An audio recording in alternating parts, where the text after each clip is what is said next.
Maliens, assalamu alaikum. An bɛ foli lase Maliens ma ni waati na Mali kɔnɔ ani Mali kɔ kan mɔgɔ mɔgɔ bɛ ko u sɔgɔlen don ouverture média la. An ka plateforme bɛɛ sanfɛ bɔlɔlɔ siraw, chaîne YouTube, page Facebook fo ka taa bila WhatsApp siraw ni Instagram kan. An bɛ Maliens, an bɛ aw fo k'aw waleɲuman dɔn k'a jira aw la k'a fɔ ni aw ka jɛmukan mandi daminɛnen ni o ye Thierno Décrypte ye. Ko Thierno ka walawala. Jɛmukan min bɛ k'a sigilen don aw jamanadenw ye diɲɛ don o don ka tan dɛnɛndonya la fo ka taa bila juma la.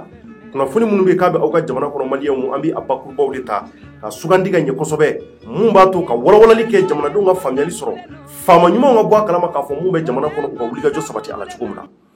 A balimakɛ ni aw denkɛ don Thierno Ndiaye n bɛ foli lase n yɛrɛ kanubagaw ma diɲɛ fata ani naani kan Europe jamanaw, Amérique, Asie fo ka taa bila Afrique jamana wɛrɛw kan minnu bɛ k'an lajɛ Kayi fo Kidal Mali seleke naani bɛɛ la an bɛ aw bɛɛ fo k'aw bɛɛ waleɲuman dɔn k'a fɔ aw bisimila Thierno Décrypte kɔnɔ ni o ye aw ka jɛmukan mandi ye.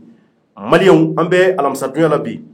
avril kalo tile 22 o ye bi san 2021 an bɛ dugawu kɛ hali bi kalo in Ala ka hɛrɛ ko ɲuman d'an ma an bɛ sunkalo barikama mun na sunkalo in hali bi Ala ka timɛ ko ɲuman d'an ma Maliens Thierno yɛrɛ bi aw bɛɛ fo k'aw bɛɛ waleɲuman dɔn ka dugawu minɛ an b'a yira aw la k'a fɔ an bɛna don jɛmukan kɔnɔ joona joona Maliens tan belebeleba t'an bolo sabula an y'a fɔ an bɛ sunkalo barikama in na jɛmukan bilala nɛgɛ kanɲɛ 16 nka malheureusement an y'a daminɛ 17 la bi donc walasa maaw ka se ka kunnafoniw sɔrɔ minnu bɛ jamana kɔnɔ yanni suntigɛ waatiw cɛ donc Maliens a y'a partager an b'a ɲini an kanubagaw fɛ bɛɛ ka partager bɛ kɛ sababu ye kɔlɔnjɛbakaw olu bɛ bɔ a kalama mun bɛ ka kɛ bi minnu bɛ yanfoyi la u bɛ bɔ a kalama minnu bɛ Yoroso minnu bɛ Kucala maraw la fo ka taa bila dugu caman na Yelemani olu bɛ bɔ a kalama k'a fɔ ko mun bɛ ka kɛ jamana kɔnɔ donc bɛɛ ka partager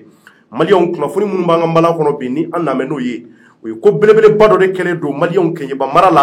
Keɲeba mara la Maliens an b'a ɲini aw fɛ k'a fɔ société belebeleba dɔ de bɛ yen ni u b'a société wele ko SIDM Maliens olu ka cɛdenw nanen don ka sababu kɛ permis de dira u ma sanuko ɲinini taasira fɛ nka Maliens u k'u ka wulikajɔ n'u ka kumaw la ko bingani wale dɔ kɛra ni ka se ka ɲɛsin u ma a ko la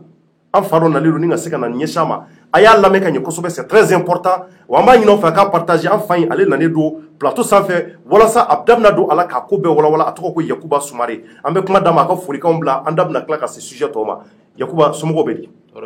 basi t'i la folikan dɔ b'i bolo fɔlɔ ka ɲɛsin Maliens ma yanni an ka don baabu kɔnɔ wa folikan fɔlɔ ye aw yɛrɛ ta ye Thierno ni ouverture média mɔgɔw folikan filanan an bɛ jamanaden bɛɛ fo i bɛ jamanaden bɛɛ fo jamana fɛn fɛn bɛ kɔfɛ yan k'a lamɛn k'an lamɛn d'accord an b'a bɛɛ fo merci donc an bɛ bɛɛ waleɲuman dɔn an ser'u ma yan min ma an dusukun na bi ka na ɲɛfɔ ko min kɛra na. D'accord, merci beaucoup Issoumare. Donc Maliens a y'a partager, c'est très important bɛ sigi kɔrɔ fo k'a sabula kunnafoni ɲɛnamaw tɛ kɛ ka caya kunnafoni minnu bɛ k'a bɛ kɛ a bɛ dabɔ a ka faamuyali sɔrɔ kow la o de hukumu kɔnɔ an bɛ kunnafoni 1 2 3 bɔɲɔgɔnko ta ka se k'an ti to olu ka ɲɛ kosɛbɛ donc nin ye sujet kun fɔlɔ ye filanan Maliens o ye funufunu ye a b'a kalama k'a fɔ opération tourbillon ni o ye funufunu ye 3e arrondissement cɛdenw u bɛ wulikajɔ la a bɛ kalo damadɔ bɔ ka fara Isaka Kulibali kojugu kɛlɛbaa ɲɛmaaw kan Maliens Isaka bɛ sira ka fɛ ka na a b'a ka 4x4 belebeleba in kɔnɔ climatiseur b'a la a bɛ k'a gosi ouverture média ma a bɛ na plateau kan nin waati in na ko mun b'a kun n'a kan cɛ a ye mun sɔrɔ funufunu k'a da bɛna se a ma k'a walawala aw ye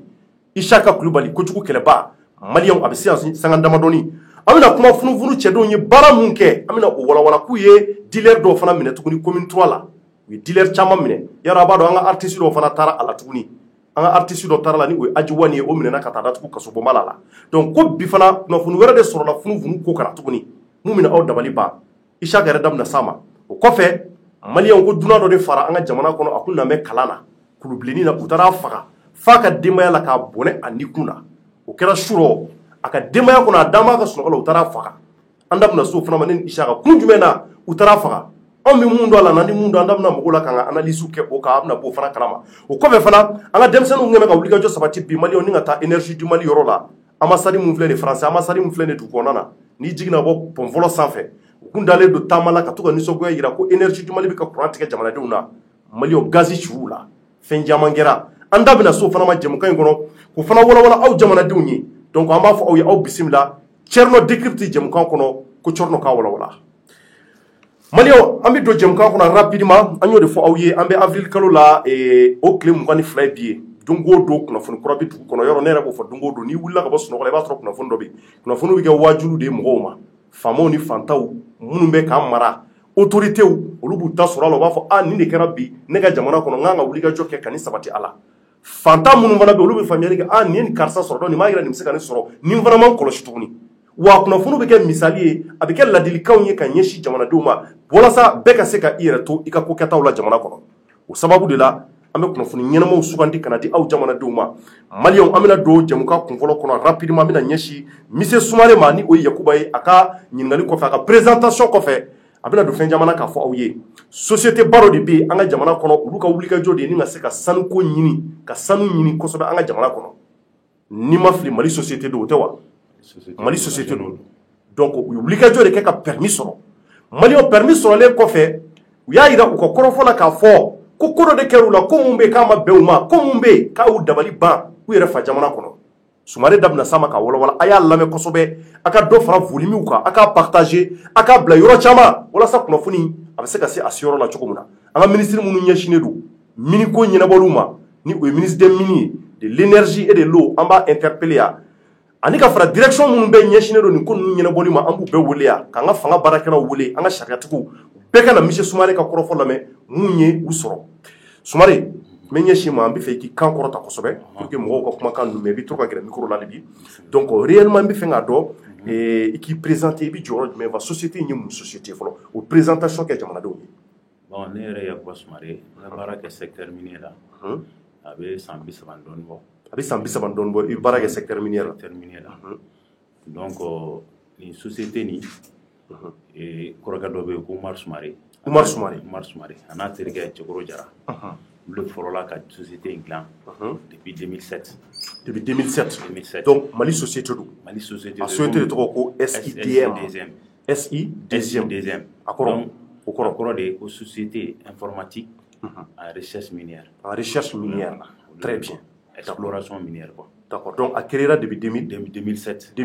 Voilà. OK an globi la. Donc comme a bi comme société tɔw bɛɛ nationaux an bɛ taa an bɛ permis ɲini n'an ye permis sɔrɔ an bɛ yaala an bɛ partenaires ɲini o partenaires bɛ se k'a fɔ u b'a ta dɔw b'a fɔ ta ni barama k'a la o bɛɛ b'a la comme ninnu y'a kɛ 2007 u ye permis dɔw sɔrɔ tun y'o sɔrɔ Sikaso mara la mɔgɔ m'olu ta sisan an y'a yɛlɛma an taara Keɲeba mara la a taara Keɲeba mara la an ye dɔ sɔrɔ yen an ye ɲɛɲinini kɛ donc depuis 2012 ninnu événement ninnu na wuli a ko sumayara mais an tɛgɛ dara ta convention kan 2013 transition mɔgɔw de y'o convention de signé k'o d'a ma bon 2014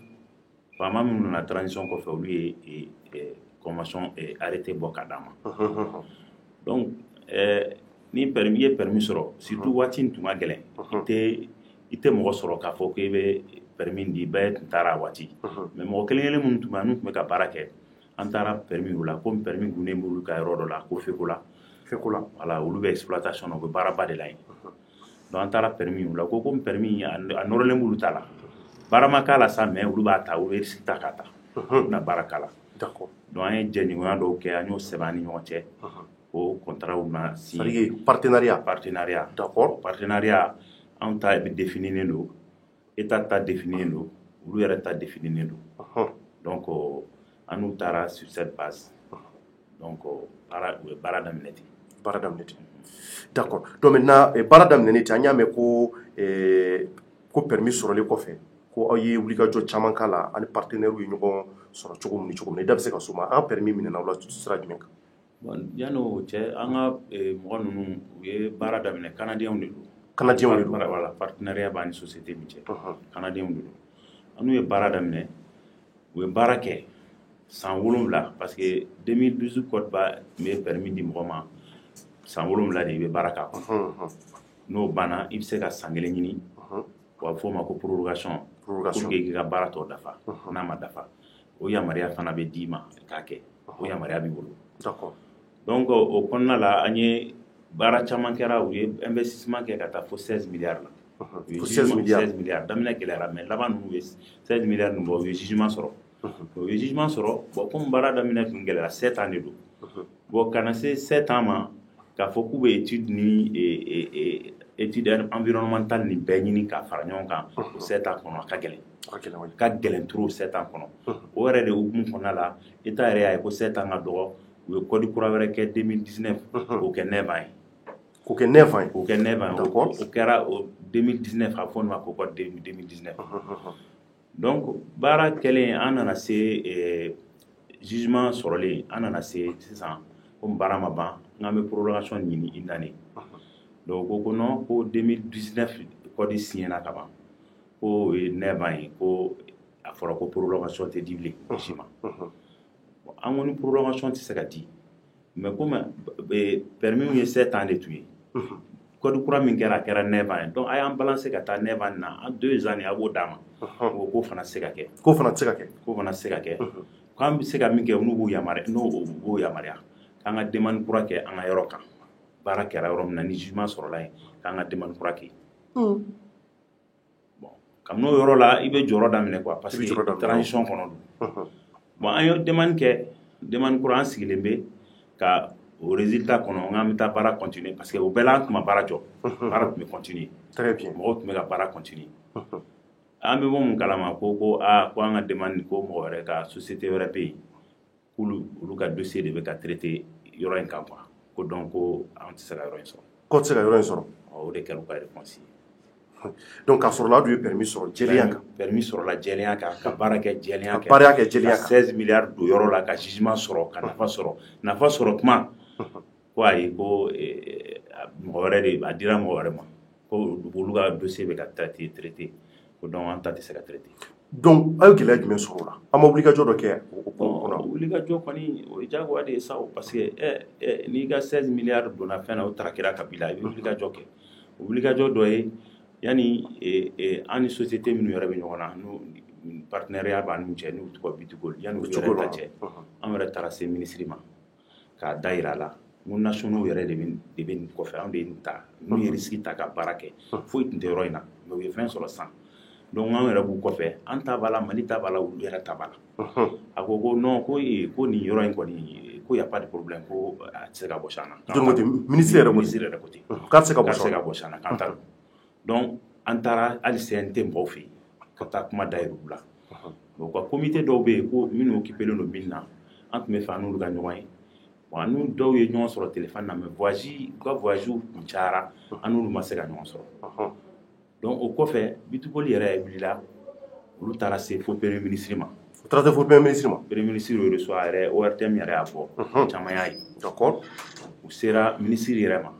bonne volonté fɛn fɛn bɛ jamana in kɔnɔ u sera a bɛɛ ma ambassadeur tout pour que vraiment min bɛ ka kɛ ni fili min bɛ ka kɛ Mali kana tɛ ka bin a dingɛ kɔnɔ donc wulikajɔ ninnu caman kɛra hali sisan wulikajɔ nin bɛ sen na halisa wulikajɔ sen na a ma se ka fura sɔrɔ pour que gɛlɛya in bɛ bɔ an kan mais pourquoi a ma se ka permis sɔrɔ hali bi pourquoi bon an ma permis sɔrɔ parce que état administration bɛ cogoya dɔ la n'u ye légalement ka permis bɔ ka di mɔgɔ wɛrɛ ma o kɔrɔ k'a bɔ siré la sa o kɔrɔ k'a bɔ siré la a kɔrɔ k'a bɔ siré la donc e de bɛ wulikajɔ kɛ bɛn bɛ se ka kɛ na cogo min na danaya bɛ se ka kuraya cogo min na jamana kɔnɔ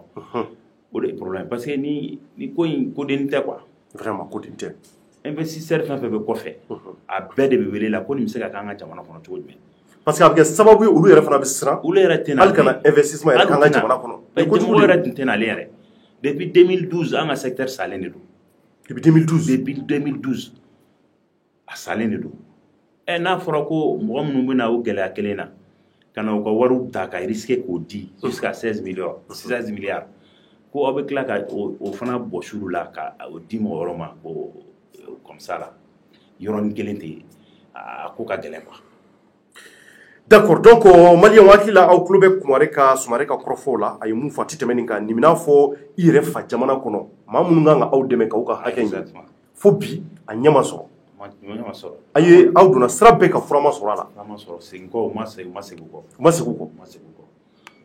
donc aw yɛrɛ bolo espoir dɔ b'a la wa est ce que espoir dɔ b'a la pour que ka se ka nin ko in ɲɛ sɔrɔ c'est-à-dire aw y'aw ka permis sɔrɔ mais a tɛgɛ ma da kan nin ko ninnu nana kɛ aw la ka na yɔrɔ darakɛ aw la nin cogoya la tan espoir b'a la jamana ko la kɔni ni bɛɛ y'i yɛrɛ di ka jamana bila ɲɛfɛ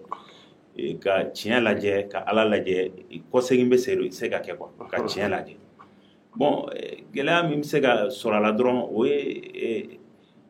gouvernement mɔgɔw ka segin kɔ dɔrɔn peut-être o de bɛ de ka gɛlɛya u ma ni n filila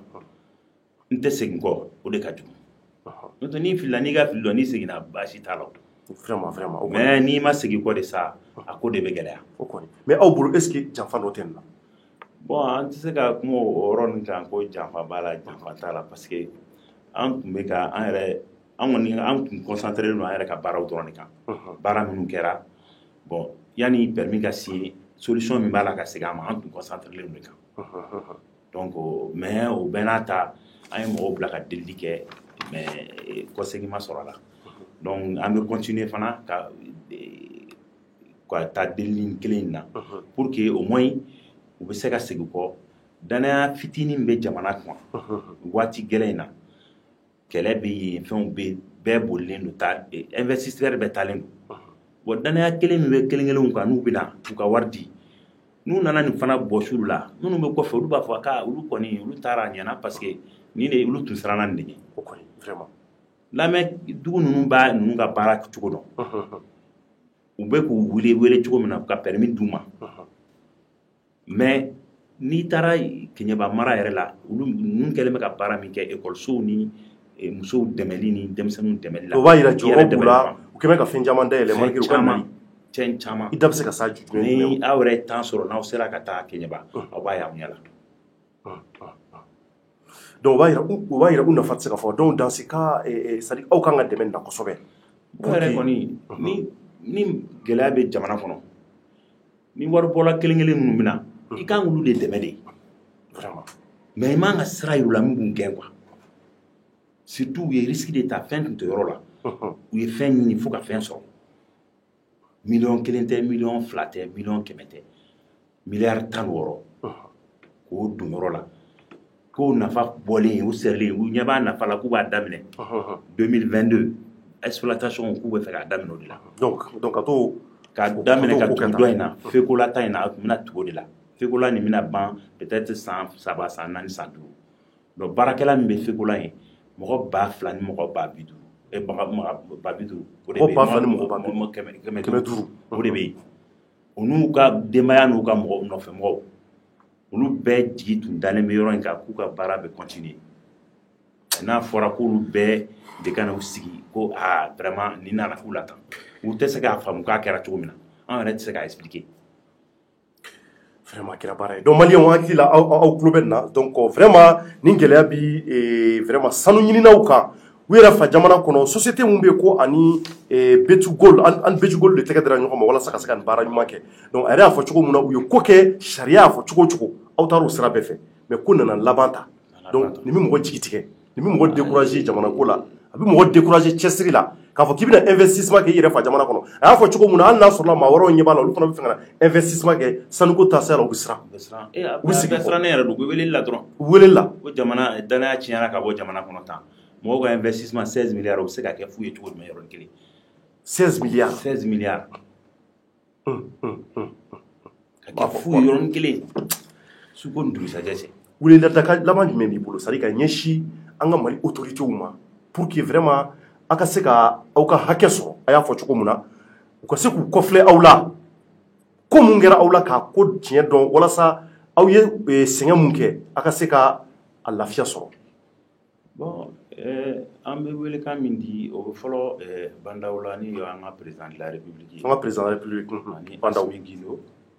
ani Assimi Goïta ani premier ministre Assimi Goïta premier ministre a n'an yɛrɛ ka ministre u ka jamana in bila fɛn bɛɛ ɲɛ ka Ala lajɛ baarakɛla minnu bɛ yen k'olu fana lajɛ parce que ni nin kɛra olu la tan ka nin bɔ yen 2022 k'olu jigi fɛ dalen don baara kan ko n'o bɛɛ nana tiɲɛ u ka hinɛ mɔgɔw la lafiya bɛ yɔrɔ min na gɛlɛya tɛ yɔrɔ min na u kana taa gɛlɛya se yen wallahi wallahi donc ne b'o welekan de las'u ma ani mɔgɔ ɲuman o mɔgɔ ɲuman n'u bɛ se k'u da don fɛn in na a bɛ se ka segin an ma cogo min na nɔgɔya la olu bɛɛ k'u deli u ka u da don a la k'u da don a la ka jamana lajɛ jamana in bɛ se ka lafiya cogo min na jamanadenw bɛ lafiya cogo min na minnu yɔrɔ minnu lafiyalen don u kana taa gɛlɛya se yen Keɲeba mara lafiya bɛ yen alhamdulilayi u kana taa gɛlɛya se yen ti tɛmɛ kan mais aw yɛrɛ vraiment aw bolo ko in bi aw bolo cogo jumɛn waati in na an jigi bɛ Mali kan dirigeant minnu bɛ yen an hakili b'a la patriote don u bɛ segin kɔ n'Ala sɔnna inchallah numéro dɔ b'aw bolo a bɛ sɔrɔ mun na ni maa minnu bɛ fɛ ka aw dɛmɛ a la k'aw jukɔrɔma tonto pour que hali bi kɛlɛ in bɛ se ka wulikajɔ in bɛ se ka ɲɛ cogo min na aw ka laɲini bɛ se ka sɔrɔ cogo min na ouais numéro 76 14 22 38 22 74 76 14 38 22 38 22 donc n'aw wolo la aw bɛ sɔrɔ et puis aw ka direction bɛ fan jumɛn fana an ka direction an bɛ cité la cité du Niger la d'accord donc Sumare vraiment an b'a fɔ Ala ka fura sɔrɔ a la nin ko in inchallah an tila kunnafonidilaw bɛɛ bɛn'u da don nin ko in na pour que ko in tiɲɛ ka se ka dɔn dɛmɛ ka se ka na aw ma la wari bɔlen 16 milliards o ka ca dɛ 16 milliards tɛ 16 millions ye dɛ ne yɛrɛ kuma daminɛ fa ne tun bolo ko 16 millions don ja milliards de donc u ka don ko la ta u ka kɛ fufalaki i b'a fɔ fɛn jugement sɔrɔli nafa sɔrɔlen c'est à dire fɛn nafa sɔrɔlen c'est comme si a ye baara kɛ waati min na ka aw wɔsi kɛ ka baara kɛ fɛn nafa bɛna bɔ waati min na o taara minɛ aw la ta ka ta k'a kɔ d'aw ma ni kojugu dan ye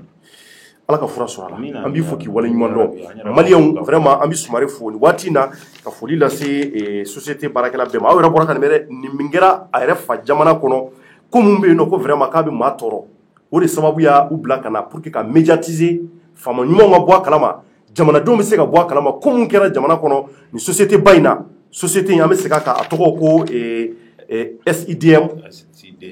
SIDM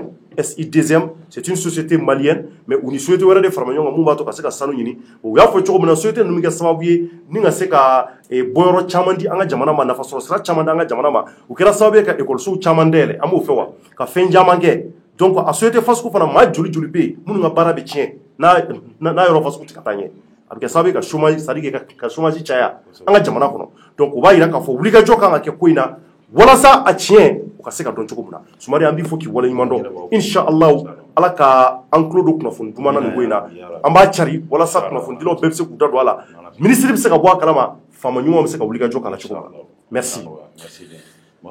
merci beaucoup maliyɛnw n'an tila l'o la rapidement an bɛ don sujet filanan kɔnɔ a bɔra ka Sumare ka nin kabako kumaba in mɛn nin de kɛra vraiment Keɲeba mara la dugu min ni a tɔgɔ ye ko n bɛ segin dugu in tɔgɔ kan donc voilà donc je vois ça ici donc an b'a fɔ hali bi Ala ka fura sɔrɔ nin fɛn in na pour que hali bi Keɲeba mara don a dugu tɔgɔ ko Minankoto donc situé dans les cercles de Keɲeba donc an b'a fɔ nin de kɛra nin société in na yen nɔ donc an bɛ taa sujet filanan na ni o ye opération funufunu ye don o don ko kura de bɛ jamana kɔnɔ kabakoma ko de bɛ jamana kɔnɔ don o don walasa ka se ka aw jamanadenw aw kunnafoni ko taabolo la donc anw tɛ saliya o la anw seko n'an damayira o ye ka se ka kunnafoni ɲumanw k'a cari sanga ani waati bɛɛ nin waati in na Isaka Kulubali a sera an ka plateau kan a bɔra a ka mobile climatisé kɔnɔ a nana don n yɛrɛ ka studio climatisé in kɔnɔ yan nɔ a bɛ n kɛrɛfɛ yan l'observateur kojugu kɛlɛba an b'a baarakɛla bɛɛ fo nin wagati in na Mali kɔnɔ ani Mali kɔ kan u fɛn fɛn bɛ nin baara ɲuman in na ni ka se ka kunnafoniw cari an bɛ foli lase u ma Isaka tari baasi t'i la assalamu alaikum warahmatullah somɔgɔw bɛ di baasi foyi tɛ na a tun kɛra fama ye dɛ vraiment a kɛra fama ye mais i ka verre bɛ bi donc i ka verre ko i ka verre ka don bon vraiment sun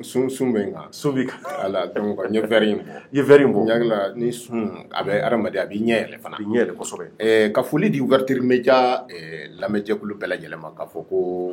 an bɛ kunnafoni di kɛnɛ kan an bɛ an yɛrɛ taara ɲinini minnu kɛ k'o di aw ma an bɛ o kɛnɛ kan ouverture média kɔnɔ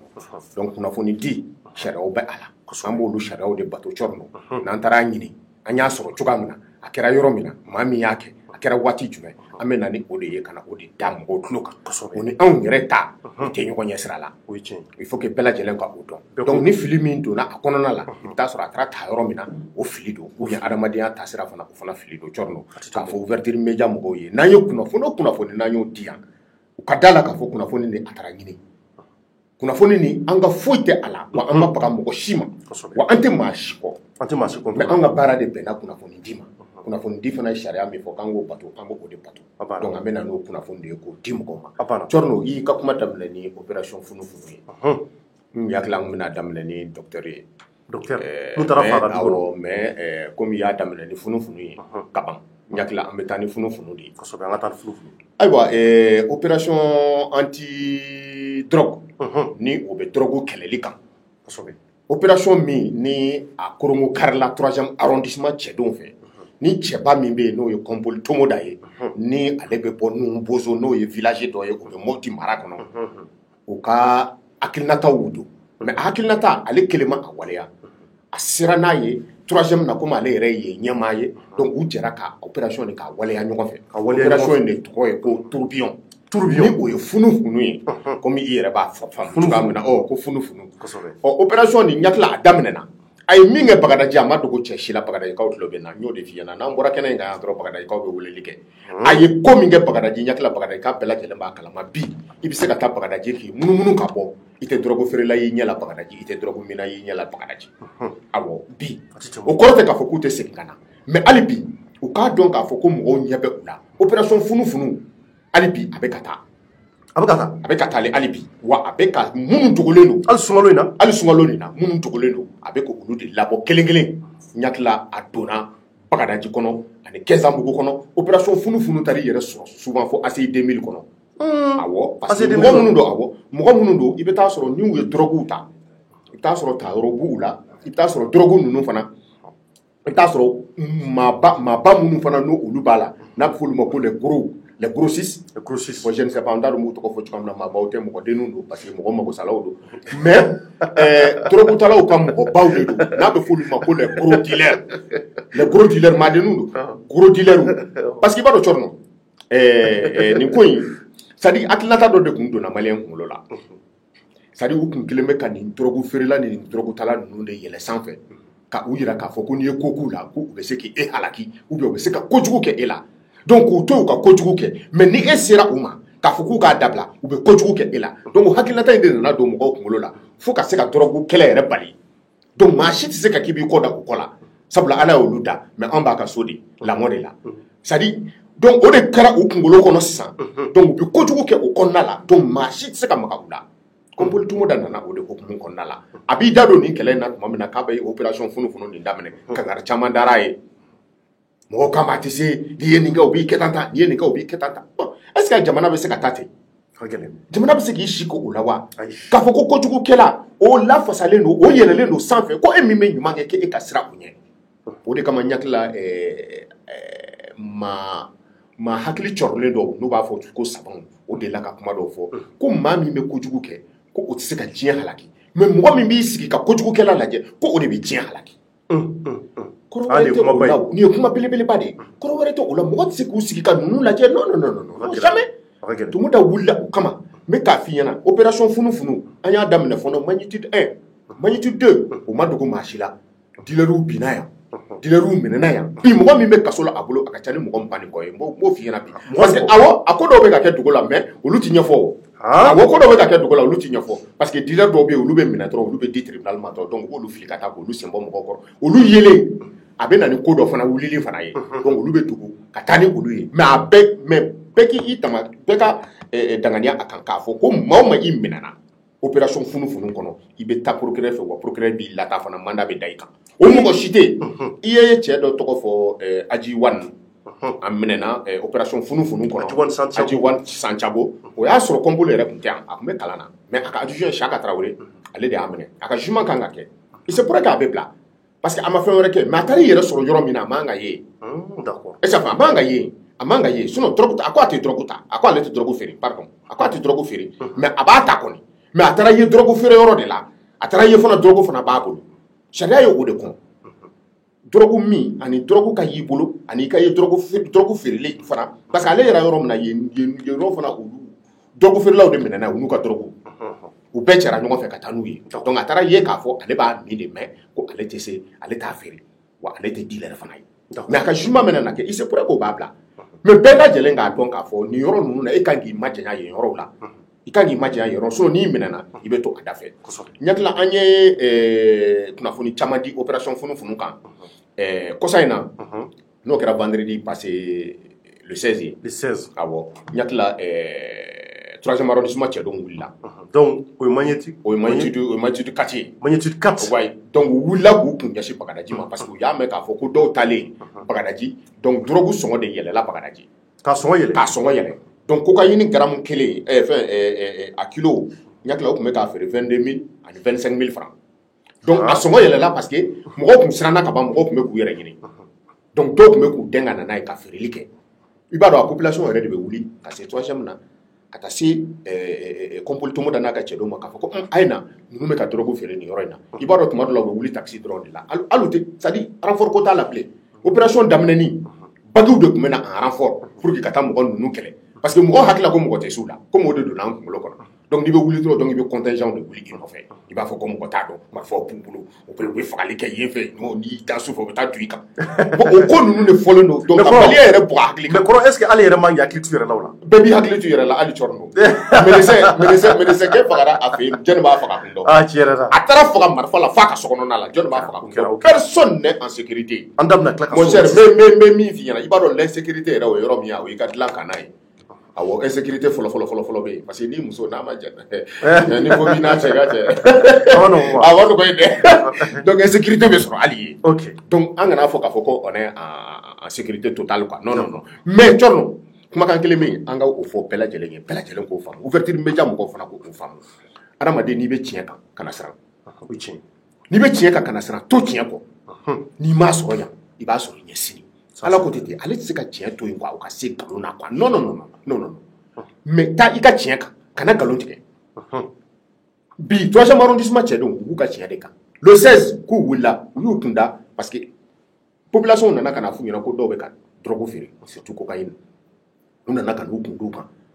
ka taa cɛ kelen minɛ yen ka taa sɔrɔ drogue b'a bolo ɲakila drogue photo o dira aw ma o kɛra le 16 awɔ dɔw mɔgɔ wɛrɛw minɛna tuguni o kɔnɔna la fo ka na se bi ma hali bi mɔgɔw bɛ ka minɛ hali su in na u bɛ bɔ c'est à dire mɔgɔw bɛ minɛ waati bɛɛ n bɛ k'o de f'i ɲɛna parce que tuma dɔw la i b'a ye an bɛ fama ka na ouverture média la ka na kumaw fɔ souvent an b'a to fana u ka taa n'u ka baara ye walasa fana parce que mɔgɔ minnu fana n'olu bɛ nin baara jugu ninnu kɛli la jamana kɔnɔ ka jamana halaki ka mɔgɔw bila banditisme na i ɲɛ bɛ fagali o fagali la hali min ye marifa ta bi ka taa dɔkitɛrikɛ faga a ka so kɔnɔ walayi n'i y'a minɛ i bɛ taa sɔrɔ drogue de b'a kɔnɔ sinon a tɛ se k'a kɛ donc maa o maa i b'i kunda drogue kɛlɛli la komi k'i bɛ ka banditisme modèle bɛɛ de kɛlɛ ka bɔ jamana kɔnɔ donc taar'u kunda cɛ kan u y'a minɛ a minɛlen dɔrɔn ja ale ye feerelikɛla de ye ja feerelikɛla tɔw bolila parce que olu y'a mɛn ko opération funufunu dɔw minɛna dɔw bolila donc u bɛ ka mɔgɔ kuraw de recruter sisan minnu bɛna drogue feere i n'a fɔ sisan n'u sera e ma u b'a fɔ k'a cɔri n'o nin minɛ dɛ mɔgɔ dɔw bɛ yen fɛ u mɔgɔ bɛ drogue la donc e tɛ t'i jɔ k'a feere a donc n'i y'o kɛ dɔrɔn donc population bɛ bɔ ka taa kuma fɔ 3e na u bɛ t'i kan donc u bɛ se ka don taxi yɛrɛ kɔnɔ dɔrɔn u bɛ prêt i bɛ bali min na dɔrɔn i b'u jɔlen ye kɛrɛfɛ bon sisan yɛrɛ ko wɛrɛw bɛ yen an tɛna olu fɔ parce que ouverture média mɔgɔ dɔw kun kan ka na to k'u ka stratégie fɔ sinon sisan Bagadaji n'i ye drogue kelen n'a yer'i bolo i k'a dɔn k'a fɔ ko ɲɛ dɔ ɲɛ b'i la yen voilà o kɔni o ka tigɛ bɛɛ kan est ce que i y'a faamu maintenant u taara ka taa cɛ minɛlen a kɛra cogo di u taara dɔrɔn u taa cɛ jɔlen sɔrɔ a b'a ka drogue feere la u y'u bolo da cɛ kan mɔgɔ 3 3e arrondissement cɛdenw u y'u bolo da a kan ka taa ni cɛ ye tomoda n'i y'a f'i ɲɛna ko cɛ 2 parce que nin ko in n'a bɛ kɛ tellement que drogue kɛlɛ nin Kompoli Tomoda a bɛ fɛ ka kɛ ka s'a dan na n'ale ma taa a ka adjoint bɛ taa donc nin don a yɛrɛ de tun bɛ yen ale yɛrɛ de tun ye cɛ 3nan ye donc u ye drogue feerela ni minɛ dɔrɔn a y'a ka patron wele ko a ye t'i jɔ ko min ye n bila la ko n b'o wele ko awɔ k'a wele o y'o wele dɔrɔn o ko jɔn don i ko opération tourbillon mɔgɔ k'i jɔ a ye 500 000 francs Orange Money envoyé cɛ ma ko bon ko o d'u ma a fɔ k'u k'i bila yen u kana se k'i 3e na dɛ sinon u b'i déférer o 500 000 francs min dira a ye 500 000 francs a y'o ci o yɔrɔ bɛɛ ko o d'u ma a fɔ k'u k'i to yen cɛ dɔw ka mo i b'i bolo n bɛ na n'a ye tile kelen u bɛ min feere n bɛ tila k'o da ɲɛf'i ɲɛna walasa i k'a faamu k'a fɔ tile kelen min bɛ feere minnu minɛ ka daminɛ 15 heures ka taa se 17 heures ma dɔw minɛna u tun bɛ feereli la cɛ ye 500 000 francs di u y'a envoyé a ka Orange Money a ko bon ko an bɛ min kɛ sisan an ka bɛn a la ne kɔni ne t'a dɔn ne tun tɛ drogue feere mais u y'a di ne ma ko ne ka n'a feere parce que drogue tɛ ka feere Bagadaji mais a tigi ye 500 000 envoyé ne ma ne ka Orange Money kɔnɔ a filɛ nin ye ko k'o di aw ma Tomoda ko wari bɛ min k'a filɛ nin ye ko k'an ka taa retrait kɛ u taara ka taa wari retrait kɛ Tomoda ye wari kɛ enveloppe kɔnɔ ka taa ni cɛ ye polisiso la ka wari kɛ enveloppe kɔnɔ k'a kɛ sele ye ka a ka PV dilan k'a fɔ n ye drogue feere la n ye o minɛ u tilala ka 500 000 francs k'o kɛ k'u bɛ ne corrompu mo o fana charge fana fara a ye drogue feere min kɛ ani détention de drogue min b'a bolo a ye n corrompuli min kɛ o 500 000 francs fana filɛ nin ye tribunal o dossier fana filɛ n b'o fana da a kan k'a fɔ u bagara n ma ka n corrompu n bɛ n ka baara la jɔr'o kɛ Tomoda subhanallah 500 000 francs dara waa kɛmɛ cɛ ka charge kan donc ka taa n'a ye tribunal la wari taara se tribunal la ko dɔw kɛra a fɔra kan ka na olu lakale mais an t'an da don yɔrɔ la mais yɛlɛko kuma don olu t'a dɔn u t'a dɔn c'est à dire drogue feerela ninnu t'a dɔn ko arrangement ko tɛ nin na u k'a dabila dɔrɔn ayi c'est à dire ko foyi t'a la quoi pour que o kunkolo ka lafiya dɛ u ka drogue feere jɔba n'u y'a jɔ sisan u k'a dɔn k'a fɔ ko corruption kɔni k'a fɔ k'i bɛ fɔlɔ u bɛ min kɛ ka wari dalajɛ ka taa di mɔgɔ ma ko an y'an to yan an ka drogue feere ka mɔgɔw faga ten ka bingani jugubaw kɛ ka taa bin mɔgɔw kan ka mɔgɔw ka magasinw dakari ko o de ka dabila o de fɔra wa 3e arrondissement cɛdenw u kalikan de ye o ye o bɔlen kɔfɛ Tchorno u taara ni o ye o don bɛ procureur anti drogue i b'a dɔn ale sigilen bɛ dɔrɔn kɛ dossier kɔnɔ i b'a dɔn ko hali sisan hali dimanche u bɛ baara kɛ hali sisan hali dimanche u bɛ baara kɛ parce que ni 3e ka dossier kɔni sera tribunal la yen dɔrɔn dis-toi que dossier sérieux don donc wari dara cɛ ka dossier kan a ye drogue a minɛna drogue feere min na o PV taara a ye corruption min fana kɛ agent ka essayer k'a bɛ don agent na hakili cɛ o fana farala a ka dossier kan sisan ka taa di procureur ma procureur yɛrɛ y'i sigi k'i kunkolo firifiri ko non k'a tɛ tɛmɛ nin kan procureur commune 2 tribunal la donc u ye cɛ déféré sisan opération tourbillon funu a bɛ wuli to yɛrɛ an ka taa dɛ o tuma tumu da ti wari fɛ dɛ o dɔrɔn ye wari mali tumu da yɔrɔ dɛ bon wari ka d'a ye mais a b'a saralen don a la ka ban quoi a b'a ka sara ta wa fana 3e arrondissement fana la n'i ye jateminɛ kɛ mais sunkaloba in na 500 ka taa bɔ ka d'i ma n'i ye jateminɛ kɛ polisiw yɛrɛ ka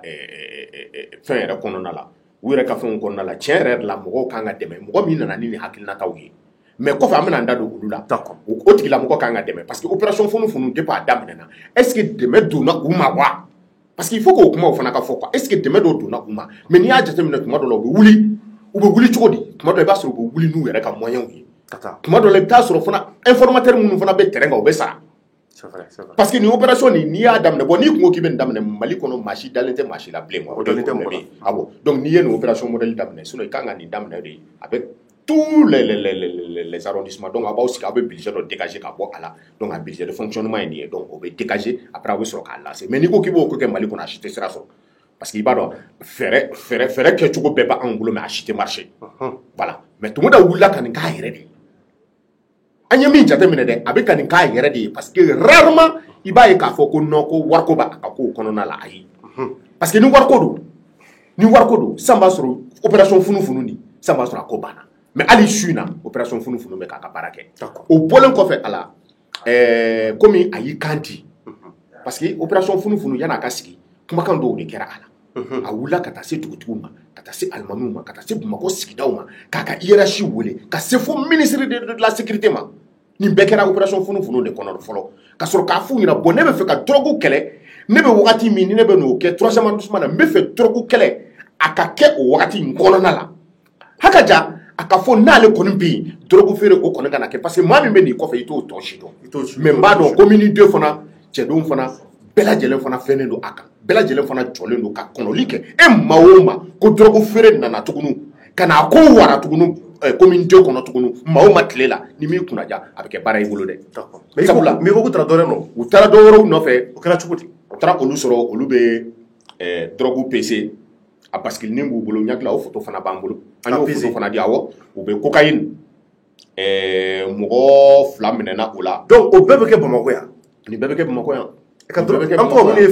ka minnu ye film na fo to ka drogue PC tan voilà an ye u y'u tɛgɛ da dɔ kan mais nin bɛɛ la population yɛrɛ de bɛ wuli ka se 3e na ka na fɔ k'a fɔ a ye na drogue feerela dɔw bɛ anw kɔrɔ ou bien drogue feerela dɔw bɛ sɔrɔ nin yɔrɔ ninnu na yen u bɛ drogue feere la parce que sisan mɔgɔ minɛna n'an y'a jateminɛ mɔgɔ 3 min minɛna sisan parce que mɔgɔ 2 wɛrɛ minɛna ka fara den kan mɔgɔ 3 minnu minɛna n'an y'a jateminɛ a bɛɛ ye mɔgɔ kuraw ye donc kɔrɔlen ninnu a caman minɛlen don ou bien caman bolilen don donc u ye mɔgɔ kuraw de recruter sisan donc olu fana ka na mais u bɛ k'u tugu parce que u bɛ ka drogue nin u tɛna n'a caman ye bilen u b'a siri aluminium nin kɔnɔ donc i ɲɛ bɛ siri ni minnu na u b'olu feere 200 an taara dɔ ye a ko k'ale bɔtɔla filɛ nin ye k'ale bɔra 16h yanni 17h cɛ ale ye 75 000 francs ale y'o de feere ka daminɛ 16h ni 17h ni ɲɔgɔn cɛ a ye 75 000 francs de feere a drogue la 50,000 a ko k'ale yɛrɛ ma feereli bɛrɛ kɛ bi k'u nana ka na ale minɛ awɔ u y'a ka wari ko wari joli b'i bolo ko 15,000 ale y'o dɔrɔn de feere k'e bɛ se ka joli feere tile kɔnɔ k'ale bɛ se k'ale 200,000 francs feere. mais kɔrɔ k'a bɛ san dɛ. n ko kabako ko don. jɔn bɛ drogue in ta. maa bɛɛ lajɛlen b'a ta i bɛ da mɔgɔ min na i tɛ da mɔgɔ min na Thierno an ka denmisɛnnin bɛɛ kɛra drogue tala ye bi walahi i bɛ min dɔn i tɛ min dɔn walahi i kana denmisɛnnin ninnu lajɛ a caman ba bɛ yen a bɛɛ bɛ drogue ninnu ta wa drogue ninnu n bɛ ka min f'i ɲɛna i ɲɛ bɛ mɔgɔ minnu halakile la ko drogue olu tɛ drogue talaw ye olu kɛra jɔnw ye ka ban olu ye mɔgɔ taciyɛnw ye mais e bɛ mɔgɔ kɛnɛma ye i ɲɛ b'a la i b'a dɔn k'a fɔ ko drogue tala dɔn mais e t'a dɔn parce que ofu ni kawo ninnu bɛ yen u bɛ a ta dɔw yɛrɛ b'a ta k'u ka baaraw de kɛ n'a ye n bɛ ka min f'i ɲɛna drogue nin a bɛ don fɛn caman na awɔ i tɛ se ka baara kɛ n'i ma a ta e b'a dɔn ala an filɛ nin kuma min na an filɛ kuma min na mun c'est à dire i fɛ ka fɔ n'i ma kuma dɔ la n'i ma drogue ta k'a tɛ ɲɛ quoi dɔw b'a ta mais an t'a ta est ce que i y'a faamu c'est à dire donc k'a f'i ɲɛna k'a fɔ souvent a bɛ mɔgɔ minnu b'a ta olu yɛrɛ ko tɛ ten a b'u dɛmɛ de mɔgɔ caman b'a ta baarakɛla caman b'a ta est ce que i b'a dɔn k'a fɔ ko hali balontanna dɔw b'a ta n k'olu bɛɛ b'a la awɔ mais drogue bɛ yen an to synthèse de drogue dɔw bɛ yen mais pourquoi u bɛ taa k'u bɛ taa mɔgɔw dopage ni fɛnw kɛ mɔgɔw golo la k'u bɛ taa mɔgɔw golo lajɛ fɛn na fɛn don jeux olympiques ba ninnu don ka taa lajɛ ni drogue bɛ mɔgɔ joli la e hakili la ko mun de don n'o bɛ dɔ fara adamaden ka kow kan wa o camanba de fana bɛ wa hali yan fana an ka balontannaw camanba dɔw yɛrɛ bɛ se k'a ta ka ko wɛrɛw kɛ min tɛ nin si ye donc drogue a nafa ka bon quoi. donc u kɛlen ka peser u taalen y'a sɔrɔ u b'u ka drogue peser u bɛ k'a peser u b'a peser k'a kɛ gramme kelen ye donc u y'a n'a bascule u ye o minɛ dɔw la ani pipu a bɛ sama ni pipu minnu ye a pipu ninnu yɛrɛ fana bɛ yen ɲakila o fana image bɛ yen donc u bɛ drogue kɔ o kɔnɔ tuma dɔw la u bɛ tasuma minɛ k'a bila a la donc u bɛ o sama o pipu ninnu de fana o fana bɛ feere a dan ma o fana ni drogue fana tɛ feere ɲɔgɔn fɛ o fana bɛ feere a dan ma bon o drogue kelen bɛ se ka kɛ ka o pipu kelen bɛ se ka kɛ ka cocaïne min a bɛ se ka kɛ ka ofu min a bɛ se ka kɛ ka kawo min o bɛɛ ye drogue dɔw ye Allahu akbar u bɛ minnu ta donc n'i taara n'i ye kelen san i bɛ pipu san bon pipu nin i bɛ se ka utilisation caman k'a la bon o fana minɛna u bolo ɲakila mɔgɔ kelen minɛna ale pipu 18 o minɛna u bolo ani 108 grammes de cocaïne 108 grammes je dis grammes de cocaïne o minɛna mɔgɔ kelen bolo dɔ bɛ yen o minɛna 208 grammes de cocaïne o minɛna nin bɛɛ ye feerelikɛlaw de dɔ bɛ yen 103 grammes de cocaïne o minɛna o bolo mais nin bɛɛ la ninnu bɛɛ ye feerelikɛlaw de donc ni mɔgɔ 3 fana minɛna ka taa fara min kelen minɛna min ko k'a bɛ compole corrompu ni 500,000 francs ye bon ninnu bɛɛ fana y'a essayer k'a fɔ k'u bɛ corruption kɛ parce que a fɛn fɛn minɛna wari dɔgɔmani kɛra mɔgɔ min kun n'u y'a compter feerelikɛla ninnu u ka feerelikɛ wari parce que u delila ka taa bi u ka wuladafɛla la o y'a sɔrɔ u ma tila feereli la fɔlɔ wari dɔgɔmani kɛra 11,000 ye o yɛrɛ ko ale tun bɛ k'a dogo k'a feere mais tɔw bɛɛ lajɛlen ta ka ca ni o ye donc k'a jirila k'a fɔ tellement que par jour o yɛrɛ y'a ye k'u bɛ yɔrɔ kelen de fana la wa u bɛ k'u dogo de k'a feere sinon n'u taara yɔrɔ la drogue nin vraiment a bɛ marché bi i b'a fɔ ko kabako o de kama a kɛlɛli bɛ ka gɛlɛya mais opération funufunu a kalenkan don wa 3e arrondissement cɛden bɛɛ wa bɛɛ y'i kale Tomoda ye k'a fɔ Tomoda bɛ yen o Tomoda tɛ yen o opération funufunu k'a b'a ka baara kɛ wa an y'o ye o a ta ye tagali min kɛ Segu an y'o ye a ye tagali min kɛ Segu u y'u bolo da mɔgɔ 2 kan an y'a ye k'a fɔ tiɲɛ yɛrɛ la i b'a fɔ ko u labɛnna a kama i b'a fɔ ko u labɛnnen don sisan ka opération funufunu ni continuer hali n'a sɔrɔ Tomoda tɛ Tomoda kɔni nana ni hakilinata ye mais ɲakila bi ou bien sini u kan ka wuli ka taa se dugutigila ma parce que baara min kɛra tellement a kɛra baara ɲuman ye bɛɛ contannen don bi commune 2 kɔnɔna la bɛɛ sewalen don bi commune 2 kɔnɔna la ko opération funufunu bɛ ka baara minnu kɛ mais o kɔrɔ tɛ k'a fɔ k'u b'u bolo jigin dɛ parce que bi u ye ɲɔgɔn ye u ko n'i y'u bolo jigin n'i ɲinɛ n'u kɔ dɔɔnin dɔrɔn u bɛ na parce que ni kɔrɔlen ninnu n'olu bɛ ka siran ni kuraw u b'o olu lana d'accord donc opération funufunu donc a bɛ k'a ka baara kɛ mais AC 2000 la AC 2000 la ka kɔrɔfɔ la u taara don donc la AC 2000 bɛ commune 4 de la non parce que sisan compétence territoriale b'a la quoi comme n y'a ɲɛf'i ɲɛna cogoya min na parce que dealer dɔw bɛ yen u ka fournisseur baw bɛ kɔfɛ donc dɔw bɛ se ka fɛnw kɛ donc u delila ka u ye intervention kɛ ni mɔgɔ 3 na mɔgɔ 1 b'a la u ka intervention taara i yɛrɛ sɔrɔ fo AC 2000 kɔnɔ parce que u ka chef yɛrɛ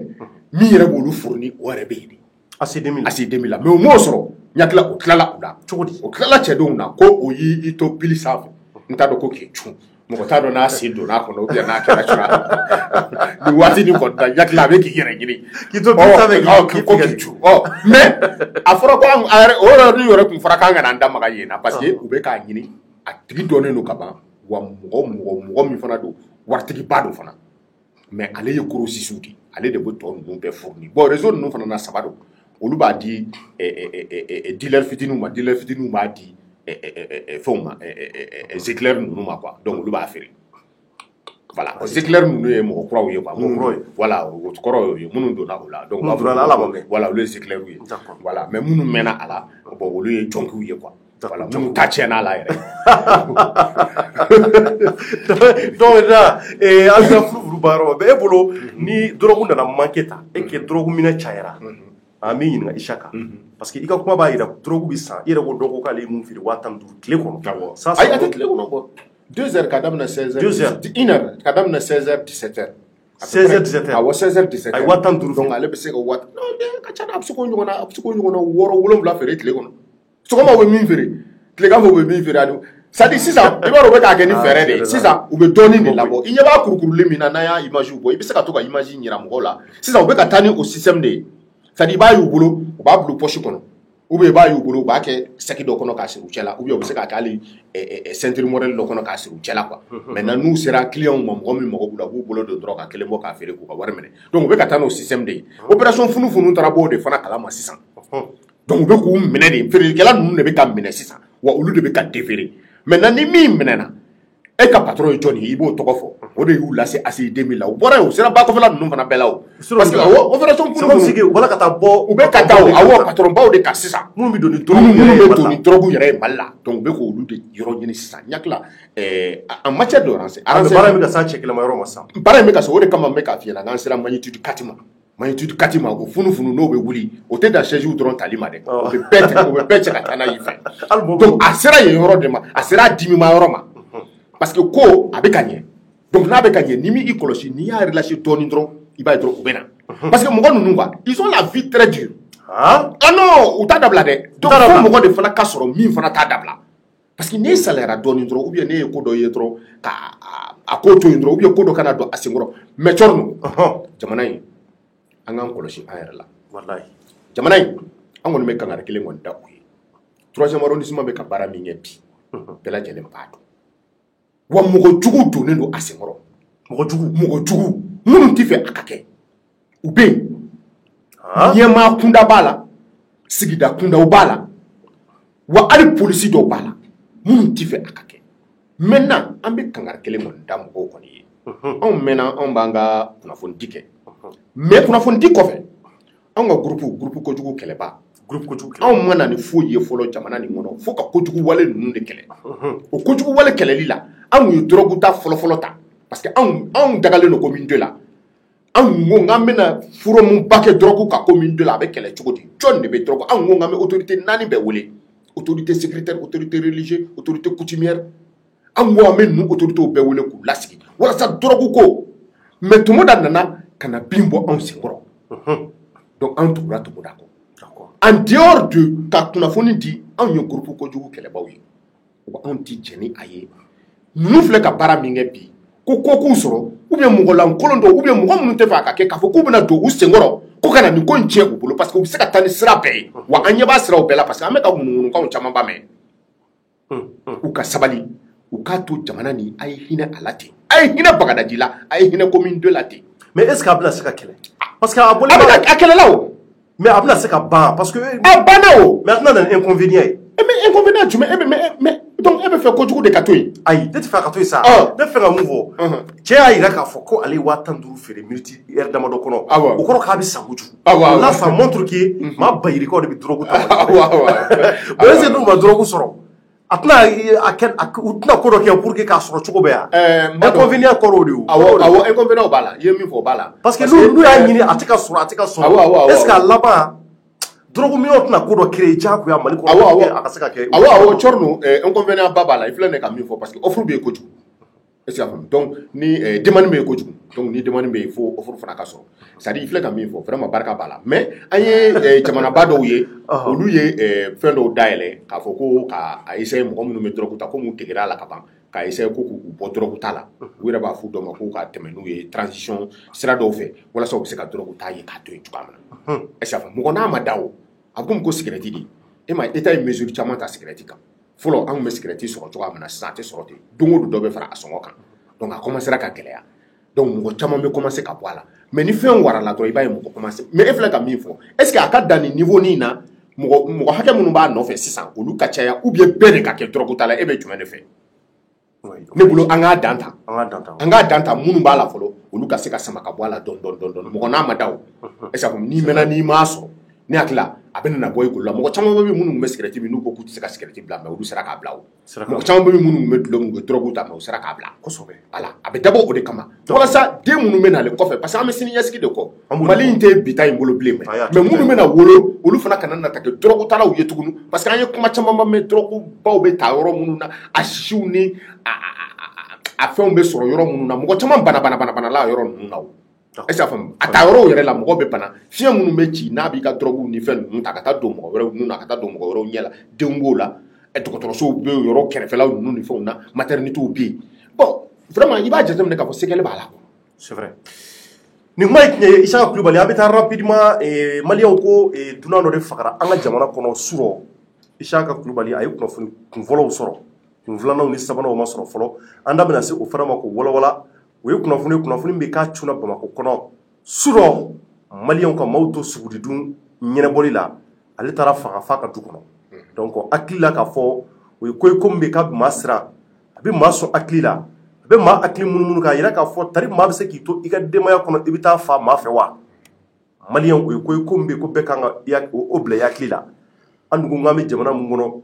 n ko mun ye lakara ye o sabati bɛ nka an y'a ye k'a fɔ Uld Ibrahim Sirati ka saya fɛ o taara fa f'a ka denbaya da la ko surɔ ko dunan wɛrɛ taara fa f'a ka li kan walima o tɛ ma fili la kɔni o taara faga f'a ka li kan a si li kan Isaka kɔrɔfɔ b'i bolo ko in kɛra cogo jumɛn ayiwa an bɛ foli di ouverture média mɔgɔ bɛɛ lajɛlen ma Cɔrɔnɔ i bɛ ka ɲina k'i ka partage ninnu fɔ u ka partage a ka partage kosɛbɛ u ka partage i bɛ ka ɲina walasa t'a dɔn n'a sɔrɔ yɔrɔ jara mais n bɛ ka ko kelen fana jateminɛ la komi i ka kuma bɛ k'a sumaya dɔɔni est-ce que o tɛ so ni heure sera o b'a sɔrɔ fanga bɛ dɔgɔya dɔɔni mais an b'a ɲini ouverture média mɔgɔ fɛ u ka yafa an ma o fana nin fana kɔnɔna la parce que i fana ye nin sɛbɛnni kɛ i girinna dɛ i girinna yɛrɛ kosɛbɛ hali weekend na hali weekend na an y'i ye i kun bɛ plateau caman kan et puis an y'i ye directive caman fana na donc olu sɛgɛnw bɛɛ faralen ɲɔgɔn kan fo ouverture média mɔgɔ bɛɛ lajɛlen k'a faamu fana k'a fɔ kunnafoni di fana sɛgɛn b'a la tiɲɛna mais i ni cɛsiri hali bi i ni cɛ i yɛrɛ ye merci William ko Atisesi Béninois don William Atisesi chirurgien don a y'a ka kalan bɛɛ kɛ awɔ Béninois don a y'a ka kalan bɛɛ de kɛ Mali la i b'a dɔn an ka école de médecine de n'i y'a jateminɛ sous région n'a ɲɔgɔn tɛ a ɲɔgɔn tɛ yen fɔlɔ bɛɛ lajɛlen bɛ na médecine ni fɛnw comment on appelle la dɔgɔtɔrɔya kalanw ni pharmacie ni fɛnw a bɛɛ lajɛlen de bɛ kɛ yan c'est-à-dire caman bɛ bɔ voilà donc mɔgɔ caman bɛ na Ghana Cameroun Côte d'Ivoire camanba de bɛ na ka na kalan kɛ n hakili William a tilala a y'a ka soutenance kɛ ala tɛ kalo kelen bɔ ala tɛ kalo kelen yɛrɛ bɔ fɔlɔ a tilala ka dɔgɔtɔrɔya kalan a tɛ kalo kelen bɔ a farala interne kan Gabriel Touré ni Ponge a bɛ to ka taa yen komi chirurgien i b'a dɔn chirurgien ko kɔni bɛ Mali la chirurgien ma ca kosɛbɛ donc a bɛ to ka taa dɛmɛ kɛ Ponge ani Gabriel Touré ani clinique dɔw yɛrɛ bɛ to ka a wele n hakili ko mɔgɔ min don vraiment maliyɛnya ka d'a ye kosɛbɛ mɔgɔw yɛrɛ ka fɔ la depuis a nana vraiment ma taa Benin a y'a ka kalan bɛɛ kɛ Mali ka di a ye mais a bɛ taa san 40 ɲɔgɔnna la n hakili a photo de filɛ nin ye et puis fini min filɛ nin a kana o kɛra a ka chirurgien diplôme sɔrɔ don donc u ye o d'a ma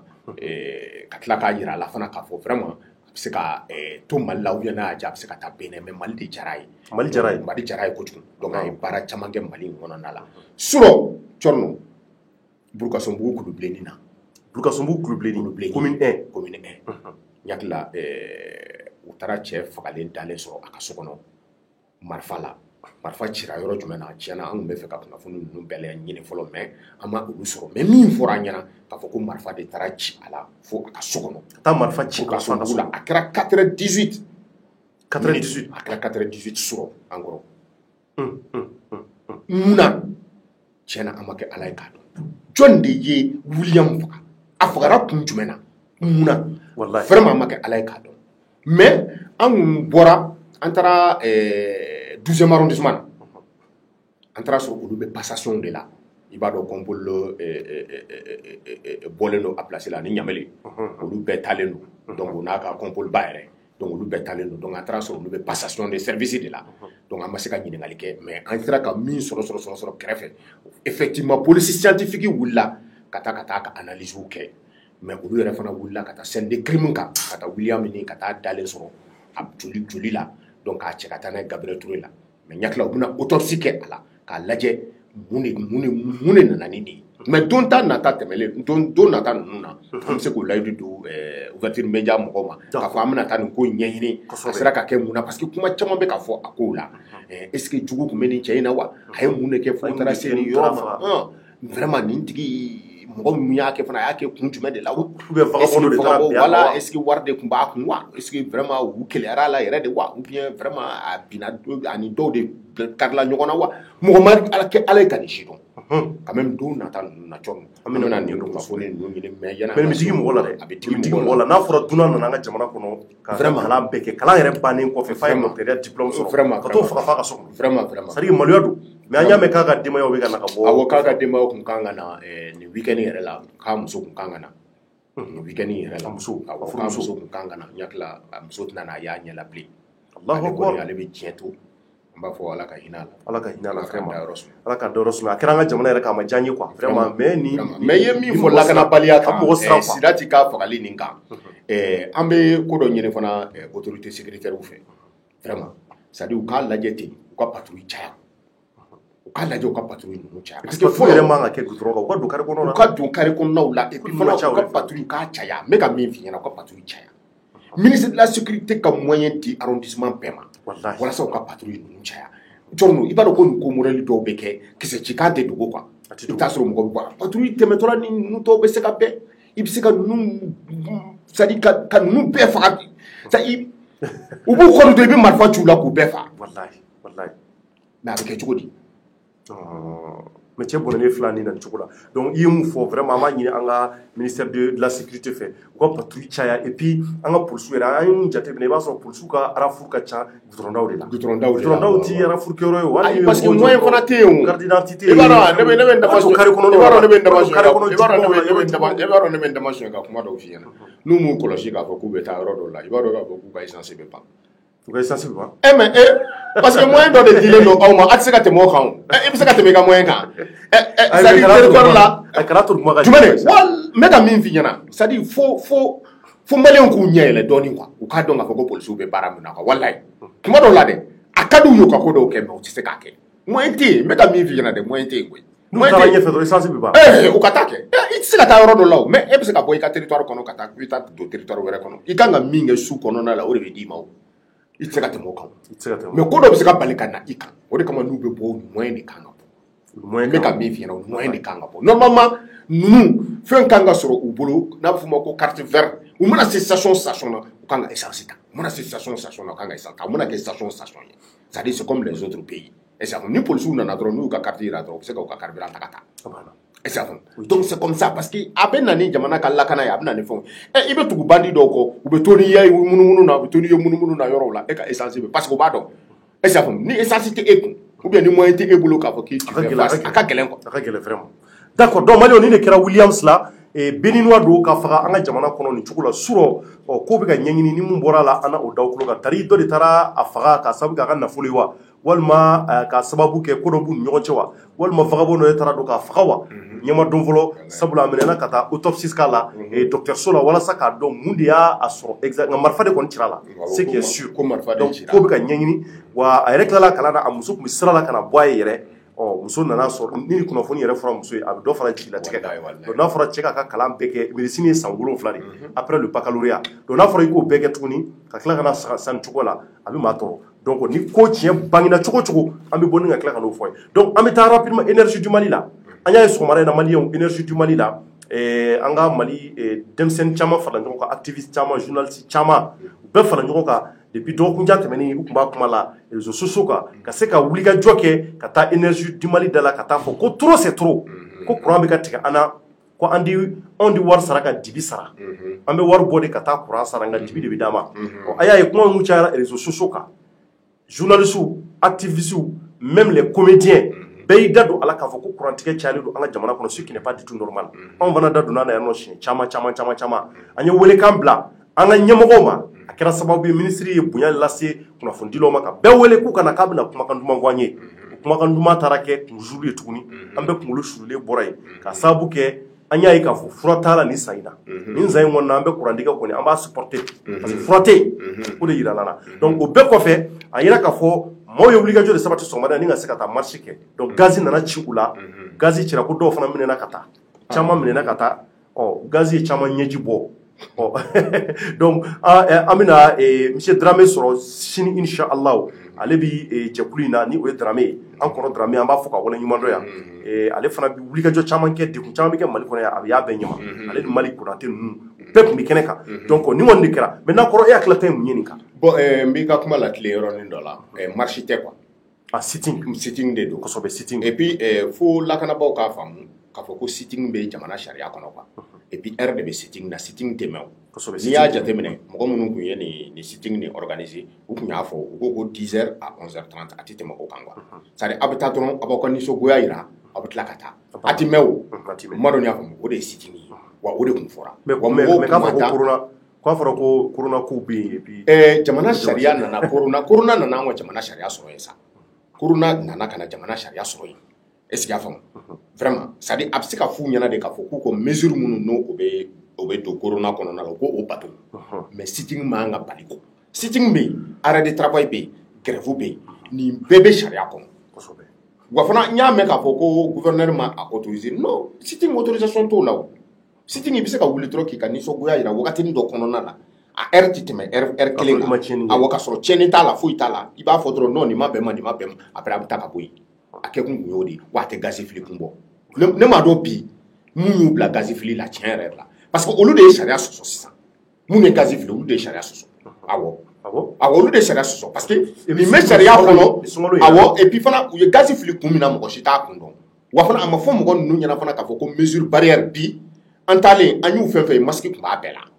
pratiquement sɔgɔmada in ne tun bɛ fɛ ka gɛrɛ yen mais embouteillage ye ne bali mais ne ye mɔgɔ tatɔla ye sinon gazi tun bɛ ne yɛrɛ sɔrɔ o y'a mɛn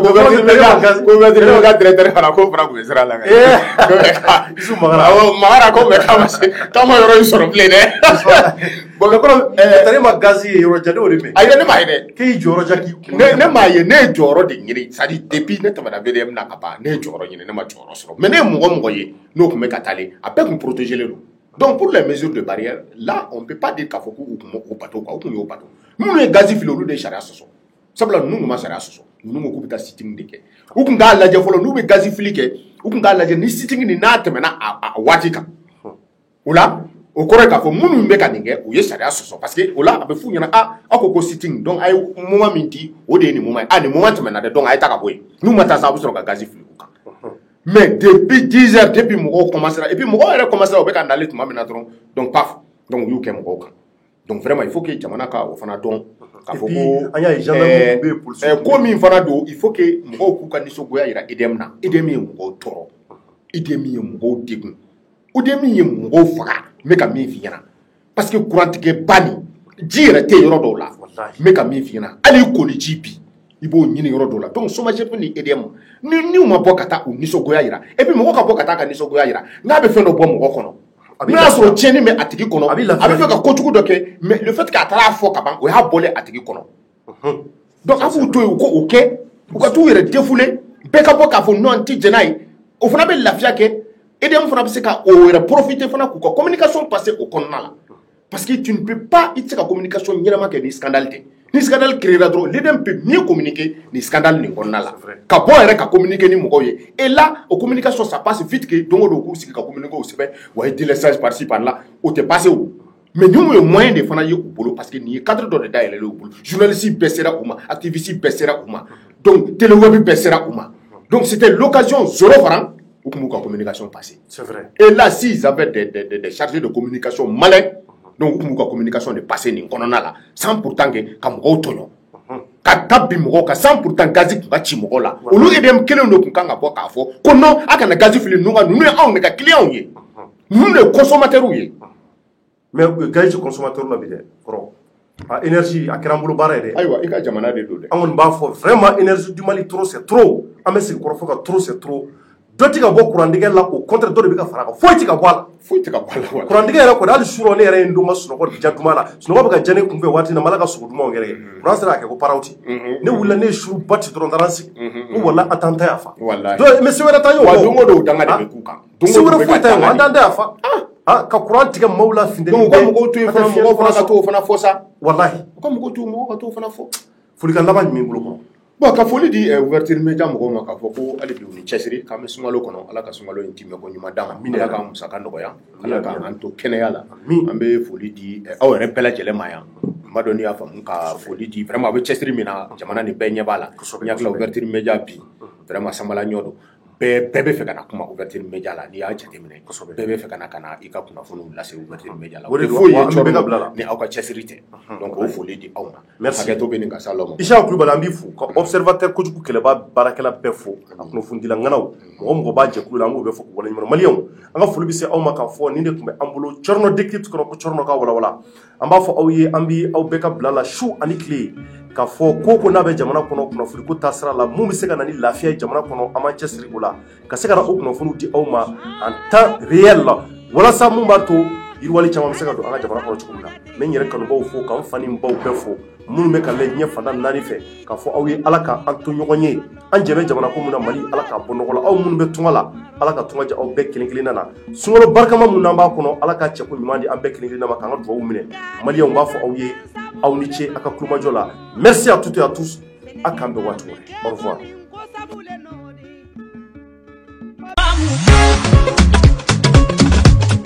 Abusinga mamu Dugu wili mamu Daganjigi mamu Ndenko file mamu Ndenko file mamu Pardon ça, mamu yi fele ça. Ko nege borate ou bien. E dugu wili mamu erbe. Anga dugu wili ko ento ete sa ala kama dugu wili boisson bien. Anga mamu bila kerefe. Awu siga to kerefe mamu ga to ete iye dugu siga ba. Dugu wili seven temeda e dugu wili boisson ni mamu. Ya Allah. Dugu wili boisson. Nkofle. Ah, dugu wili boisson. Nkofle. Dugu wili boisson. Nkofle. Dani do. Fais la confiance. Tempo file mamu.